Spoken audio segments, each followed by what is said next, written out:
Hello and welcome to Fighting Through Writing, your bi-weekly barrel roll through the wild and wonderful world of competitive fiction. My name is Paul, I'm a real-life copywriter, a pretend professional wrestler, and if this is your first time here, I am on a mission to write the story that helps me to become the undisputed champion of the Extreme Wrestling Corporation. If you watched my last video, you'll remember that we essentially went through the process of writing our first piece of pro wrestling microfiction of the season, and today it is showtime. The stage is set, the cameras are rolling, and there are tens of thousands of people packed into the Memorial Coliseum in Los Angeles, California, eagerly waiting to see if the Silent Discotecnicos, El Pablo and Vertigo, can retain their tag team championships against the Heat Packers. Now, I genuinely don't know what's happened yet. I'm basically going to find out in this video. I will leave a link to the show in the description.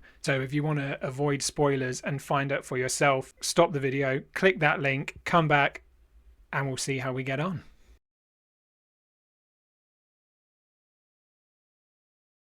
Okay, so here we are. Extreme Wrestling Corporation. I'm actually nervous.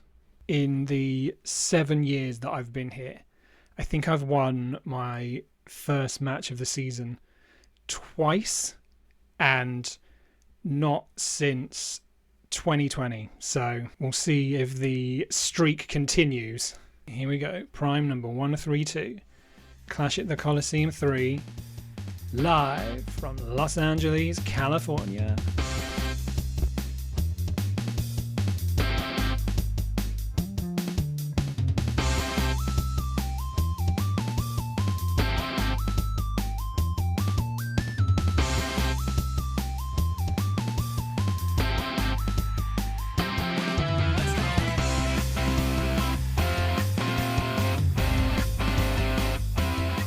Well, the streak continues. Your winners via pinfall and the new EWC Tag Team Champions, the Heat Packers. I don't know what it is. The first one of the year. I can never seem to get. But hey, it is what it is. Them's the breaks. Shout out to the Heat Packers. Shout out to Clods. I think they did a great job. Shout out to M as well. Really well written match. Thought it was great. We did at least get match of the night, which means that the two works submitted for that match were pretty much the closest together in terms of their scores out of any other match on the card. So we may have lost, but at least we went down fighting. I suppose the real question is, where does that leave the Silent Discotechnicos in terms of their next match? Because next Monday on February the 24th, they're due to face the Heimlich brothers in an exhibition match on Monday Night Brawl. Their first appearance as official members of the Monday Night Brawl roster. Immediately that, possibly more for the Heimlich brothers than the Discotechnicos, puts a bit of a sour spin on the booking, because they are now no longer going to be facing the tag team champions and potentially staking their own claim to those belts. They're now facing a team that just lost them. So at best, you're potentially making yourself first in line should the Discotechnicos win the rematch. And there will be a rematch. As for the Discotechnicos, I don't know. I'll need to think on that now, won't I? But it's fine. I'm fine. It's great. Don't worry about it. But yeah, I'm going to go away, going to have a think, and I'll catch up with you guys next time, and we'll have another little brainstorm as to how we can take the next step in our pursuit of undisputed championship glory. And hey, don't forget, adversity is the cousin of invention, or something like that.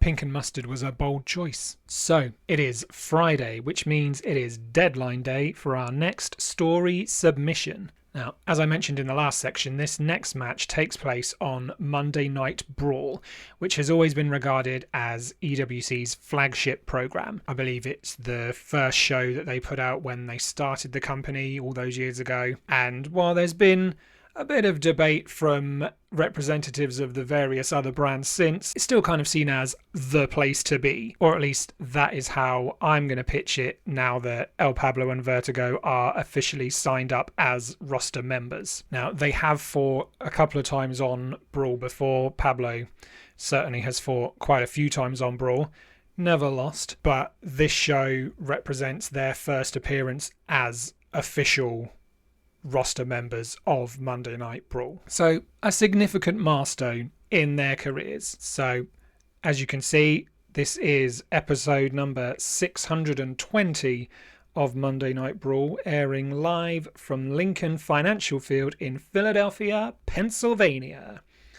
And as we scan down through the card, you will see right here, new year, new tag team gets to face the champs, which is awkward. But yes, the Heimlich brothers against the Silent Discotecnicos. Now, the Heimlich brothers are a much newer team within the context of the EWC. They had one proper match last season, right at the end of last season, which they won. And one of their members, Gideon Heimlich, has had one singles match this season as well. He fought and lost to 0 in the Rampage season premiere on Valentine's Day. Now, that obviously presents its own kind of challenges when it comes to writing a promo about facing them. There's obviously not a lot of material to work with and build your promo out of, certainly not when compared to someone like the Heat Packers, who we faced last time, who Pablo and Vertigo have faced before, or even just against someone who you might not have faced before but has had multiple matches against multiple opponents that you can draw some kind of argument from, be that statistical or otherwise. However, for this one, there are a couple of things that immediately jump out to me, particularly within the context of the Silent Discotechnicos losing their tag titles on Prime. First thing, as the rundown of the card there suggests, this was an opportunity for the Heimlich brothers to face the tag team champions and to really cement a claim as challengers for those titles. That obviously now is gone, so it stands to reason that they might be a tad annoyed at Pablo and Vertigo for not being able to hold up their end of the bargain. Obviously, by the same token, you can look at it from Pablo and Vertigo's perspective and say, well, we just lost the belts. We can't now go and lose again, because if we lose 2 matches in a row right off the bat this season, then what does that say about our standing within the tag team division? Bearing in mind, they were also just named Tag Team of the Year at the previous season's awards. That fall from grace is something that would weigh incredibly heavily on their shoulders were it to happen. So there's certainly reasons for both teams here to want to save a bit of face or get a bit of retribution, for want of a better word. The other aspect that I'm thinking of is the fact that this show is taking place in Philadelphia. Now, I know from the Heimlich's previous promo that they are Philadelphia Eagles fans. So this match being in Philadelphia, obviously it's going to be very significant to them to be fighting in that city. So in many ways, that kind of would give them home field advantage against Pablo and Vertigo, who have no ties to that place whatsoever. However, there's also the fact that Philadelphia is obviously a very significant city in terms of the American Revolution. Now, what we can do with that is we can take this idea of revolution, pair that with Pablo's Rainbolution and use this as an opportunity for the Discotechnicos to make a real statement that their Rainbolution is still going strong. The fire hasn't fizzled out yet. Now, the major benefit of fighting on Brawl as opposed to Prime is that Brawl has no word limit. On Prime, if you watch the first episode, you'll know that we were restricted to 750 words, which left virtually no wiggle room in terms of character development versus getting all your kind of argument points across, and not really a lot of chance to kind of well build or go into a great amount of detail. On Brawl, there's no such issue, and really you can kind of go as far as you want within reason. I mean, the scorers will still dock you points if you force them to sit there and read the wrestling equivalent of War and Peace. But what I usually find is that I tend to end up writing anywhere between 2,000 and 3,000 words when I'm on Brawl, which is not too much, but also it gives you a good opportunity to tell a bit more of a story, to kind of flesh your concepts and your ideas out a little bit more. Now, in a break from the last episode, I do actually have a first scene written out already. It's essentially a transitional scene between the events of Prime and what we're going to be talking about on this next show on Brawl.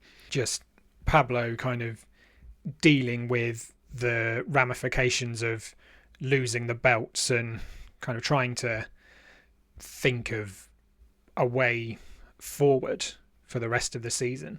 And if it pleased the court, I thought I might read you a little excerpt of it now. Or maybe all of it. We'll see how it comes out in the edit. A flash of searing white light rips El Pablo from the darkness in which he's found himself shrouded since the night of Prime 132. While it would be hard to describe the sleep of our synesthetic soldier between then and now as restful, having it be rested so unceremoniously in its entirety is hardly the happiest of resolutions, particularly when paired with a high-pitched ringing sound that skewers his cerebellum. As Pablo peels his masked face off of the hard, abrasive surface upon which it had been resting, his brain feeling like one of those unsinkable ships in a bottle seen intermittently doing the rounds on many a TikTok for you page, he becomes aware of a mysterious crimson shadow looming ominously in front of him. Lifting his leaden hands to his face, Pablo makes a fumbling attempt to try and rub the vision back into his iridescent eyeballs. Slowly, the harshness of the light begins to ease, though it's the uttering of a familiar question from inside the shadow that we first get our clearest indication of where we are. Got any threes? Come on, not this again, Pablo groans as the wryly smirking face of Carmen Sandiego finally emerges from the fog, the infamous edutainment supervillain sitting across a large wooden table from the Technicolor Technico with a collection of playing cards fanned out in her ruby nail-tipped hands. I didn't even go into hiding this time. Pablo's paid many a visit to this temporal treehouse over the years, usually during a period of self-imposed exile from the ring and, most recently, following his wrath-enabled burial in the mountains of New Mexico at the hands of Jojo Rush. That last occasion had been an immediate precursor to the Silent Discotecnicos defeating the Heat Packers for the EWC Tag Team Championships at WrestleFest 21. No such luck this time around. At least Pablo can appreciate the irony. You might not have gone into hiding, says a famous American aviation pioneer sitting beside Sandiego clutching her own set of cards. But it sure seems like something's gone amiss. Amelia, can you please be so frickin' for real right now? Says Pablo, the subject of Miss Earhart's barbs certainly not lost on him. Whoa, you don't think we're for real? Hisses the waifish Richie Edwards, former guitarist of Welsh rock band The Manic Street Preachers. No, you're definitely for real, Pablo replies insistently, lest he be subjected to a recreation of an infamous and bloody incident between Richie and an antagonistic music journalist back in the early 90s. She's not wrong, though, says Sandiego of Earhart, a wicked glint in her eye as she stares El Pablo down from beneath the brim of her iconic fedora. I mean, we've seen this story enough times now. You convince yourself that you're riding this incredible wave of momentum right up to the point that you get dashed upon the rocks of some failed opportunity or defence, and it's back to being some rudderless raft of rainbowlutionary wreckage just drifting with the tides. Need I remind you that I just became the first superstar in EWC history to rack up 300 days with 2 different title bouts? Pablo fires back. If I'm drifting anyhow, it's Tokyo drifting. A little underappreciated, but a real cult classic in the eyes of those of a particular critical persuasion. If you say so, says San Diego, not entirely convinced as she tips that fedora to the soul sitting in the chair on her other side. But what about him? I mean, I guess I don't really care what Waldo's life plans are. Not him, San Diego sighs, pointing past the bespectacled, now feeling rather disrespectacled, man in the bobble hat to the one the next seat over in the disco-technicolored lucha mask. Him. The sight of his younger brother immediately wrenches at Pablo's chest. He'd convinced Vertigo to join him in the EWC, with the promise that they could finally earn the approval of their Uncle Viano to compete under the Volando name. Yet, 2 years in a row now, the Silent Discotecnicos have surrendered their Tag Team Championships to the Heat Packers before the season's even half a show cycle old.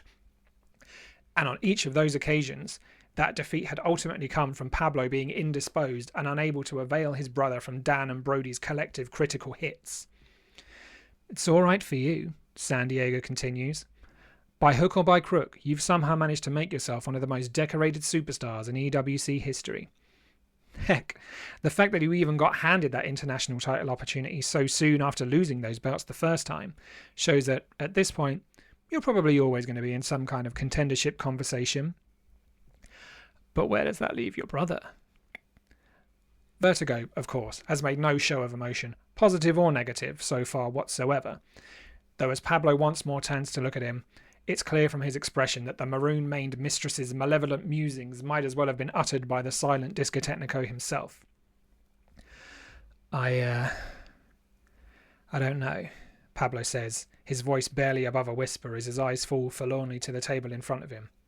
Sure, they've got a rematch clause in their back pocket thanks to successfully defending those same belts against Millwall's Bricks at WrestleFest 22, but given that the Heat Packers had dedicated a significant portion of their previous title reign to deliberately not defending the belts against the Elias effect, there's no telling when or even if that opportunity might ultimately present itself. Almost absent-mindedly, he begins flicking at his own set of cards lying face down on the table in front of him, his body desperately seeking stimulatory comfort and solace from the weight of the guilt. The Technico had never been particularly good at cards. Heck, in all the times he'd been here, he'd never even been entirely sure what game it was that they were supposed to be playing. Still, if there's one thing he's learnt so far in this life, it's that sometimes you've got to just play your cards as they're dealt. Yes, the Discotechnicos' attempts to further cement their championship status might have been a flop, but their fast-approaching Brawl debut offered immediate opportunity to turn their fortunes around and to get that rainbowlutionary riverboat rolling once again. As he flips over the cards, a satisfied smirk spreads across his masked face. When life gives you lemons, he says with a chuckle, as he tosses a Yu-Gi-Oh! Lemon Magician Girl card into the centre of the table. Checkmate. Immediately, light begins to course through the treehouse once again, its furniture and occupants enveloped with an iridescent glow as San Diego's spell on Pablo's subconsciousness is finally broken, and the Technico finds himself transported back to the living room of his disco-technicolored tour bus as it continues along its near 3,000-mile journey eastward from California. Destination, Philadelphia. Destination, Monday Night Brawl. Destination, the Silent Discotechnicos versus the Heimlich brothers. So that's where we currently find ourselves. The treehouse thing is legit something that I came up with a few years into this hobby. I found myself getting really burnt out, and unfortunately, because I'm someone who just can't handle any sort of confrontation or feeling like I'm disappointing people in any way, even people on the internet who I've never met, I really sort of struggled to communicate this kind of thing to the other people involved in the Fed that I was in at the time. So I just ghosted, pretty much, just cut the cord, faded away, and just took some time off. Fortunately, when I did ultimately decide to return, and it was only a few weeks later, I think, they were very good. They were more than happy to have me back. But because I tend to deal with awkward situations with humour, I thought I'd try and make light of it. And I basically had El Pablo in this mystical treehouse with all of these other people famous for either being hidden, like Waldo or Carmen Sandiego, or just with people that have kind of gone missing throughout history, like Amelia Earhart or Richie from the Manic Street Preachers. I think I had Jack the Ripper even in there the first time around. And it's something that I've dipped into time and again, just as kind of a running bit that I think only 2 or 3 people will even remember the first time that I did it, but it makes me laugh. And as long as you amuse yourself, then you're halfway there. So anyway, that's the first scene, and we then segue into the main body of our argument, our discussion of the upcoming match itself. Now, again, I've already done some brainstorming and had a bit of a scout around in terms of potential locations for where we can hold this. I obviously wanted to have something tied to this idea of Revolution, and obviously in Philadelphia you're not going to be short on options for that, but I didn't want to go for something like the Liberty Bell or Independence Hall. They just seemed a bit too obvious, so I decided instead to set it at the Betsy Ross house. Now, if you don't know, as I didn't before I went on TripAdvisor, I'm English, sorry. She is the seamstress who famously sewed the first United States flag following the Revolution in 1776. And when I was looking through the pictures of this, there was one that had a big version of that flag hanging on a wall along the side of the house. And I kind of like the idea of Pablo and Vertigo standing in front of that as a huge Rainbowlution flag kind of unfurls over the top of it. I don't know if that's illegal in America. You've got a weird thing with flags over there. But again, not the first time that Pablo will have found himself in hot water with the law. So that's the plan. Betsy Ross House in Philadelphia. Pablo and Vertigo attempting to make a statement to the Heimlich brothers and indeed to everyone in the wider EWC universe as a whole that even though they may no longer be tag team champions, the Rainbowlutionary spirit is still very much alive, still very much going strong. Let's see how it pans out.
It is now 1:45, but it is done.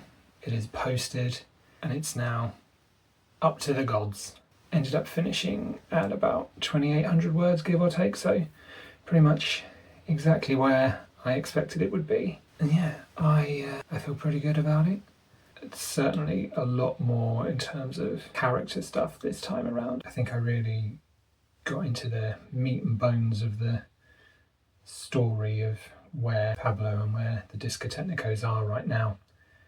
But yeah, we shall see how it pans out. Just as I did before, I will leave a link in the description where you can go and read the full story, the full promo for yourself. If you've made it this far through the video, please do leave a like, leave a comment down below. Let me know what you thought about this one. A slightly different format to the previous video. And yeah, subscribe if you haven't already. You can follow me on TikTok and on Instagram at Fighting Through Writing. Almost forgot as well. Let me know what you thought about the new music in this video. I wanted to put together something that more closely matched my vision for El Pablo's theme music, and I thought rather than using stock sounds from CapCut or whatever and potentially suffering the wrath of the copyright gods further down the line, I thought, why not just have a crack at making some myself? So again, leave a comment, let me know what you thought down below,